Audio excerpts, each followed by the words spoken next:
A paz do Senhor. Eu sou Regina Magalhães, da AD Cruzeiro.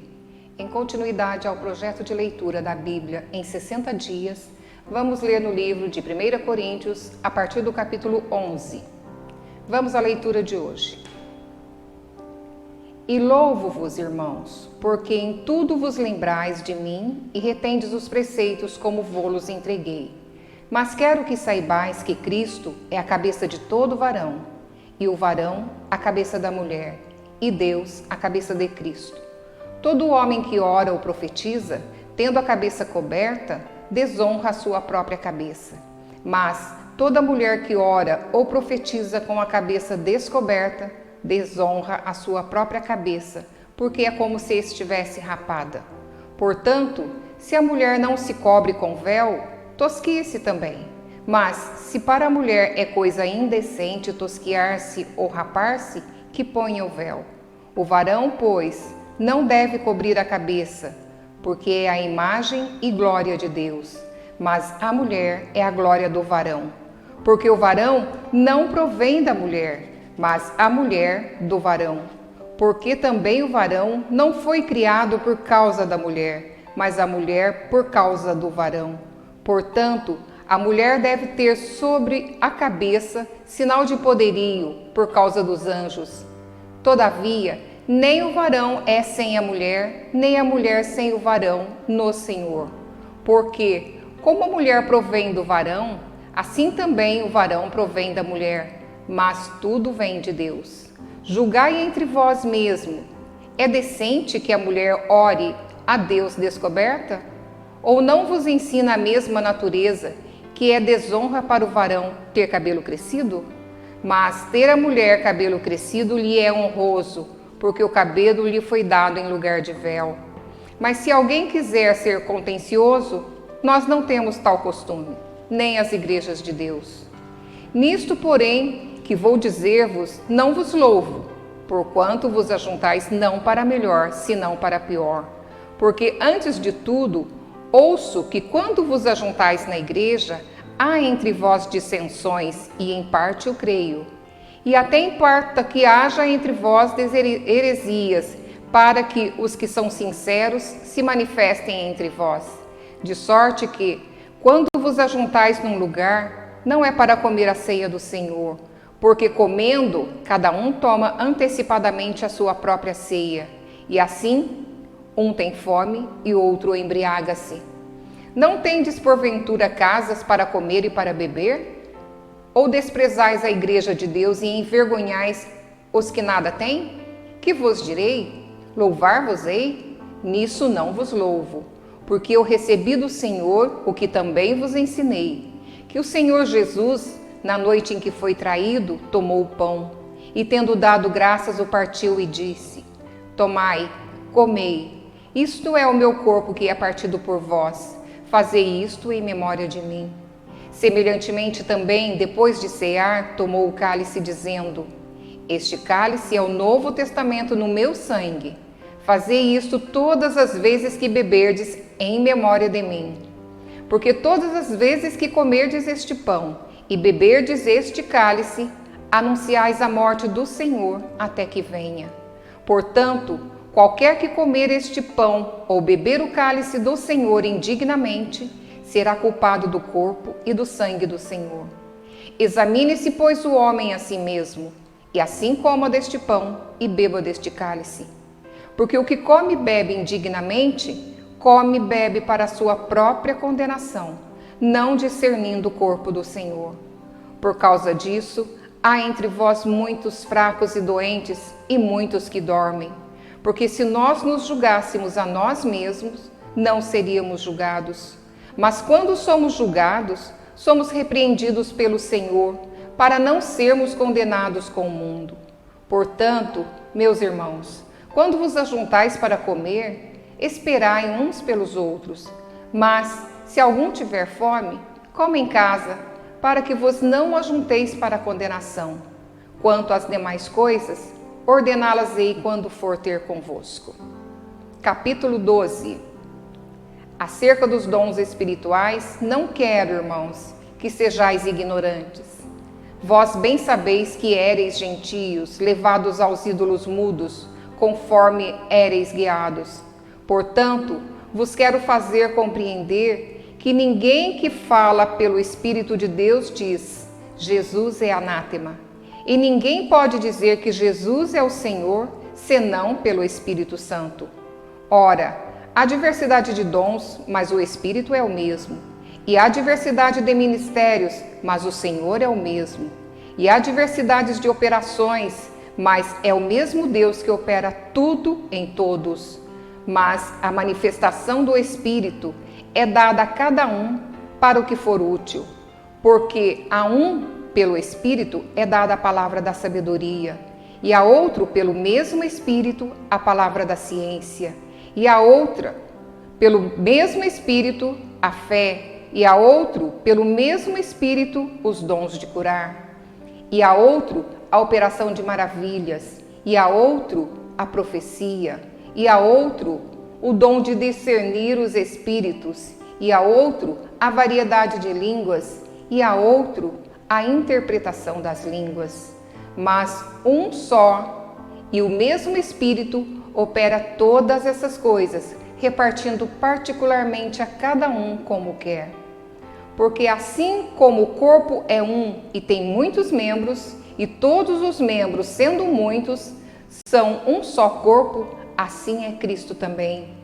Pois todos nós fomos batizados em um Espírito, formando um corpo, quer judeus, quer gregos, quer servos, quer livres, e todos temos bebido de um mesmo Espírito. Porque também o corpo não é um só membro, mas muitos. Se o pé disser: porque não sou mão, não sou do corpo, não será por isso do corpo? E se a orelha disser: porque não sou olho, não sou do corpo, não será por isso do corpo? Se todo o corpo fosse olho, onde estaria o ouvido? Se todo ouvido fosse, onde estaria o olfato? Mas agora Deus colocou os membros no corpo, cada um deles como quis. E se todos fossem um só membro, onde estaria o corpo? Agora, pois, há muitos membros, mas um corpo.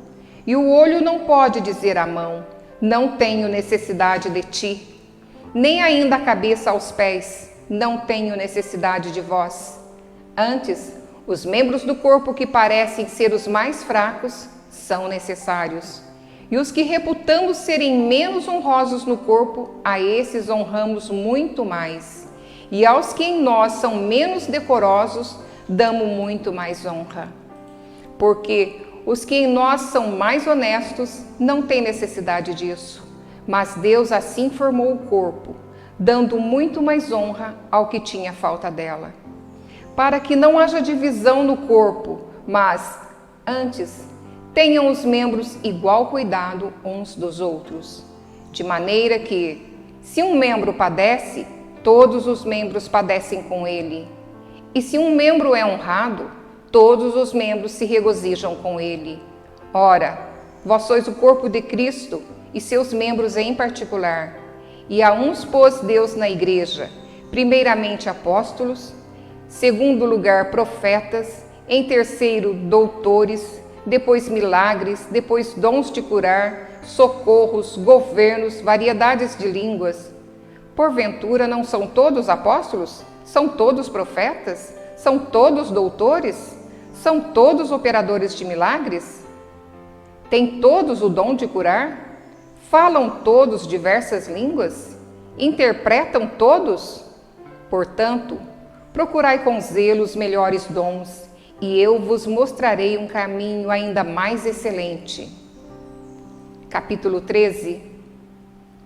Ainda que eu falasse a língua dos homens e dos anjos e não tivesse amor, seria como metal que soa ou como o sino que tine. E ainda que tivesse o dom de profecia e conhecesse todos os mistérios e toda a ciência, e ainda que tivesse toda a fé, de maneira tal que transportasse os montes e não tivesse amor, nada seria. E ainda que distribuísse toda a minha fortuna para sustento dos pobres, e ainda que entregasse o meu corpo para ser queimado, e não tivesse amor, nada disso me aproveitaria. O amor é sofredor, é benigno. O amor não é invejoso. O amor não trata com leviandade, não se ensoberbece, não se porta com indecência, não busca os seus interesses, não se irrita, não suspeita mal, não folga com a injustiça, mas folga com a verdade. Tudo sofre, tudo crê, tudo espera, tudo suporta. O amor nunca falha, mas, havendo profecias, serão aniquiladas, havendo línguas, cessarão, havendo ciência, desaparecerá, porque em parte conhecemos e em parte profetizamos. Mas quando vier o que é perfeito, então o que é em parte será aniquilado. Quando eu era menino, falava como menino, sentia como menino, discorria como menino, mas logo que cheguei a ser homem, acabei com as coisas de menino. Porque agora vemos por espelho em enigma, mas então veremos face a face. Agora conheço em parte, mas então conhecerei como também sou conhecido. Agora, pois, permanecem a fé, a esperança e o amor, estes três, mas o maior destes é o amor. Capítulo 14. Segui o amor e procurai com zelo os dons espirituais, mas principalmente o de profetizar. Porque o que fala língua estranha não fala aos homens, senão a Deus. Porque ninguém o atende, e em espírito fala de mistérios. Mas o que profetiza, fala aos homens para edificação, exortação e consolação. O que fala língua estranha, edifica-se a si mesmo. Mas o que profetiza, edifica a igreja. E eu quero que todos vós faleis línguas estranhas, mas muito mais que profetizeis, porque o que profetiza é maior do que o que fala línguas estranhas, a não ser que também interprete, para que a igreja receba edificação. E agora, irmãos, se eu for ter convosco falando línguas estranhas, que vos aproveitaria? Se vos não falasse, ou por meio da revelação, ou da ciência, ou da profecia, ou da doutrina? Da mesma sorte, se as coisas inanimadas que fazem som, seja flauta, seja cítara, não formarem sons distintos, como se conhecerá o que se toca com a flauta ou com a cítara? Porque se a trombeta der sonido incerto, quem se preparará para a batalha? Assim também vós, se com a língua não pronunciardes palavras bem inteligíveis, como se entenderá o que se diz? Porque estareis como que falando ao ar. Há, por exemplo, tanta espécie de vozes no mundo e nenhuma delas é sem significação. Mas, se eu ignorar o sentido da voz, serei bárbaro para aquele a quem falo, e o que fala será bárbaro para mim. Assim, também vós, como desejais dons espirituais, procurai sobejar neles para a edificação da igreja. Pelo que, o que fala língua estranha, ore para que a possa interpretar. Porque se eu orar em língua estranha, o meu espírito ora bem, mas o meu entendimento fica sem fruto. Que fareis, pois? Orarei com o espírito, mas também orarei com o entendimento. Cantarei com o espírito, mas também cantarei com o entendimento. Doutra maneira, se tu bendisseres com o espírito, como dirá o que ocupa o lugar do indouto o amém sobre a tua ação de graças, visto que não sabes o que dizes? Porque realmente tu dás bem as graças, mas o outro não é edificado. Dou graças ao meu Deus, porque falo mais línguas do que vós todos. Todavia, eu antes quero falar na igreja 5 palavras na minha própria inteligência, para que possa também instruir os outros, do que 10.000 palavras em língua desconhecida. Irmãos, não sejais meninos no entendimento, mas sede meninos na malícia e adultos no entendimento. Está escrito na lei: por gente doutras línguas e por outros lábios falarei a este povo, e ainda assim me não ouvirão, diz o Senhor. De sorte que as línguas são um sinal, não para os fiéis, mas para os infiéis. E a profecia não é sinal para os infiéis, mas para os fiéis. Se, pois, toda a igreja se congregar num lugar e todos falarem línguas estranhas e entrarem indoutos ou infiéis, não direi: porventura que estáis loucos? Mas se todos profetizarem e algum indouto ou infiel entrar, de todos é convencido e de todos é julgado. Os segredos do seu coração ficarão manifestos, e assim, lançando-se sobre o seu rosto, adorará a Deus, publicando que Deus está verdadeiramente entre vós. Que fareis, pois, irmãos? Quando vos ajuntais, cada um de vós tem salmo, tem doutrina, tem revelação, tem língua, tem interpretação. Faça-se tudo para edificação. E se algum falar língua estranha, faça-se isto por 2 ou, quando muito, 3, e por sua vez, e haja intérprete. Mas se não houver intérprete, esteja calado na igreja, e fale consigo mesmo e com Deus. E falem 2 ou 3 profetas, e os outros julguem. Mas se a outro que estiver assentado for revelada alguma coisa, cale-se o primeiro, porque todos podereis profetizar, uns depois dos outros, para que todos aprendam e todos sejam consolados. E os espíritos dos profetas estarão sujeitos aos profetas, porque Deus não é Deus de confusão, senão de paz, como em todas as igrejas dos santos.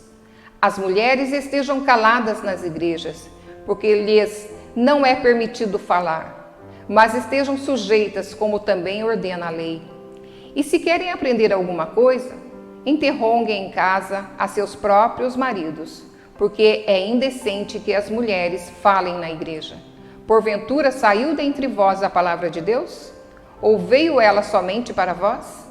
Se alguém cuida ser profeta ou espiritual, reconheça que as coisas que vos escrevo são mandamentos do Senhor. Mas, se alguém ignora isso, que ignore. Portanto, irmãos, procurai com zelo profetizar e não proibais falar línguas, mas faça-se tudo decentemente e com ordem. Capítulo 15. Também vos notifico, irmãos, o evangelho que já vos tenho anunciado, o qual também recebestes e no qual também permaneceis, pelo qual também sois salvos, se o retiverdes tal como vô-lo tenho anunciado, se não é que crestes em vão. Porque primeiramente vos entreguei o que também recebi, que Cristo morreu por nossos pecados, segundo as Escrituras, e que foi sepultado, e que ressuscitou ao terceiro dia, segundo as Escrituras, e que foi visto por Cefas e depois pelos 12. Depois foi visto uma vez por mais de 500 irmãos, dos quais vive ainda a maior parte, mas alguns já dormem também. Depois foi visto por Tiago, depois por todos os apóstolos, e por derradeiro de todos me apareceu também a mim, como a um abortivo. Porque eu sou o menor dos apóstolos, que não sou digno de ser chamado apóstolo, pois que persegui a igreja de Deus. Mas, pela graça de Deus, sou o que sou, e a sua graça para comigo não foi vã. Antes, trabalhei muito mais do que todos eles. Todavia, não eu, mas a graça de Deus que está comigo. Então, ou seja eu, ou sejam eles, assim pregamos e assim haveis crido. Ora, se se prega que Cristo ressuscitou dos mortos, como dizem alguns dentre vós que não há ressurreição de mortos? E se não há ressurreição de mortos, também Cristo não ressuscitou. E se Cristo não ressuscitou, logo é vã a vossa pregação, e também é vã a vossa fé.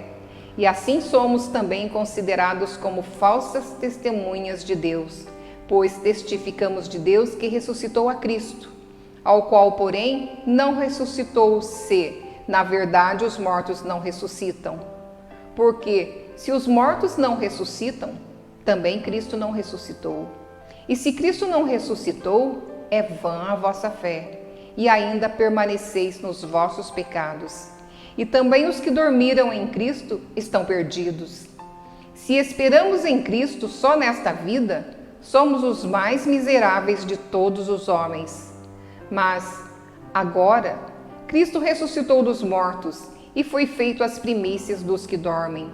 Porque, assim como a morte veio por um homem, também a ressurreição dos mortos veio por um homem.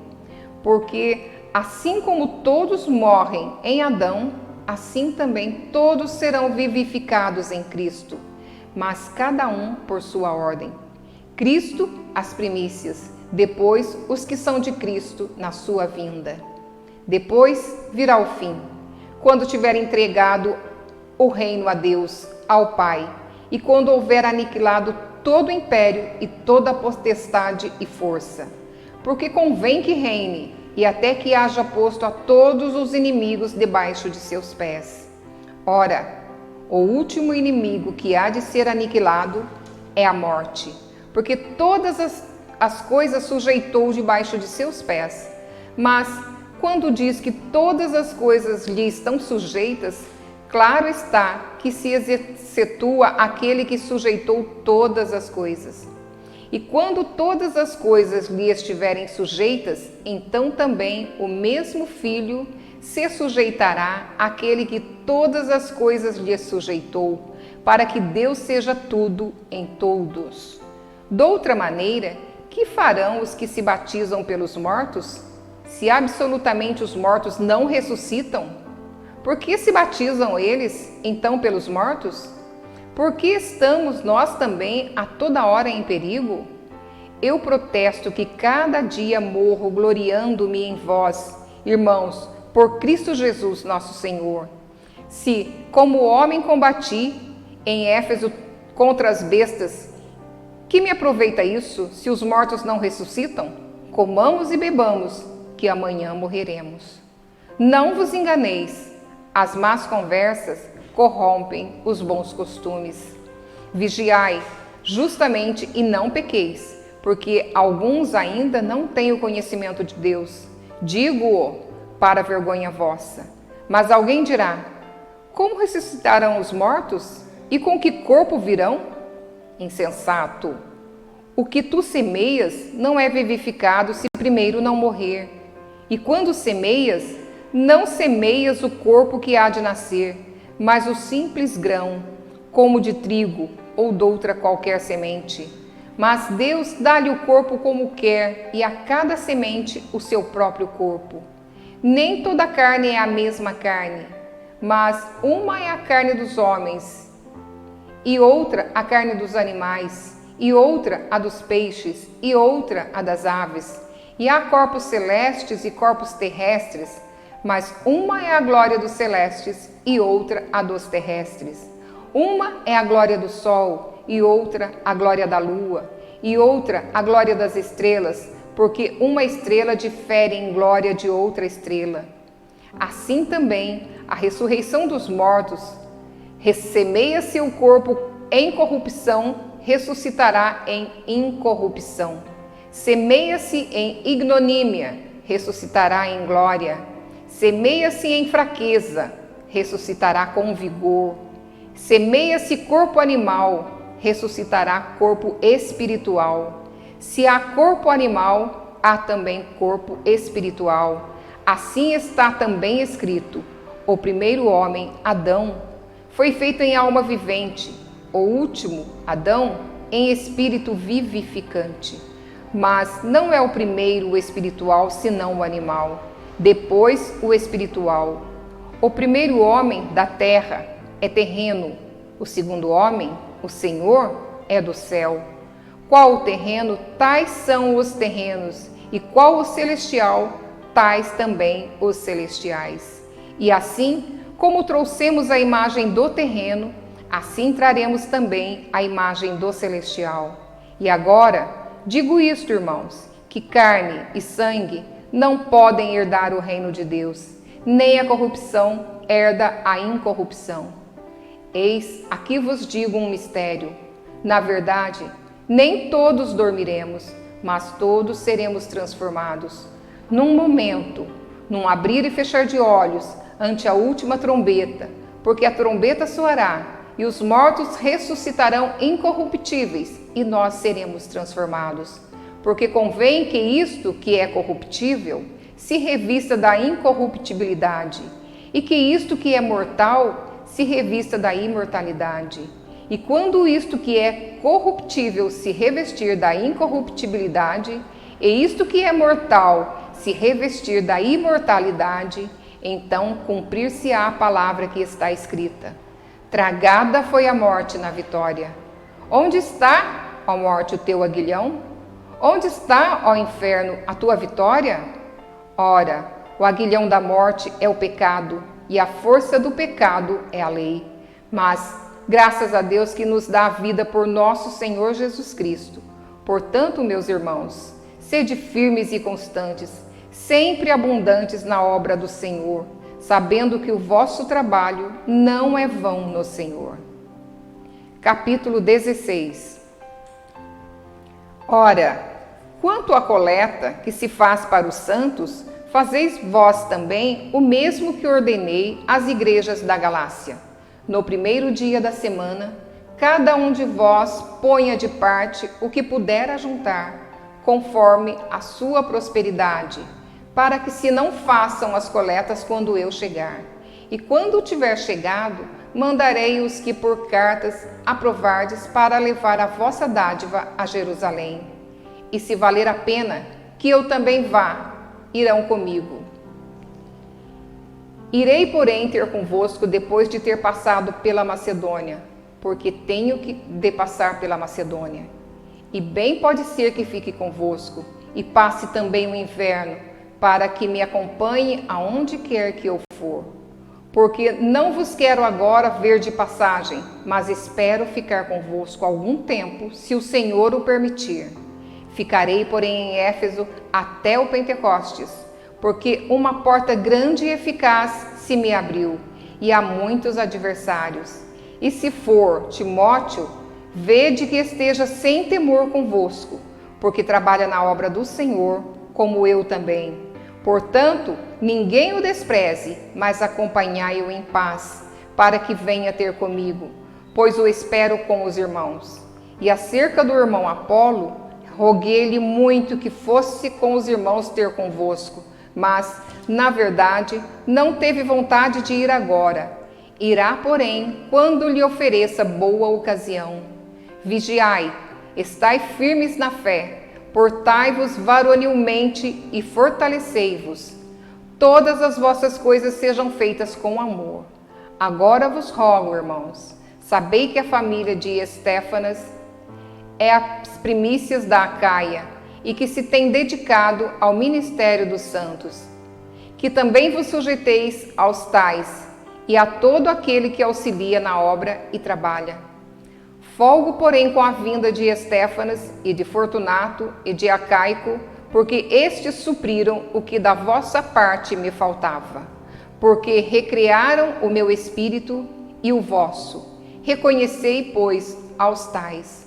As igrejas da Ásia vos saúdam. Saúdam-vos afetuosamente no Senhor Áquila e Prisca, com a igreja que está em sua casa. Todos os irmãos vos saúdam. Saudai-vos uns aos outros com ósculo santo. Saudação da minha própria mão, de Paulo. Se alguém não ama o Senhor Jesus Cristo, seja anátema. Maranata. A graça do nosso Senhor Jesus Cristo seja convosco. O meu amor seja com todos vós em Cristo Jesus. Amém.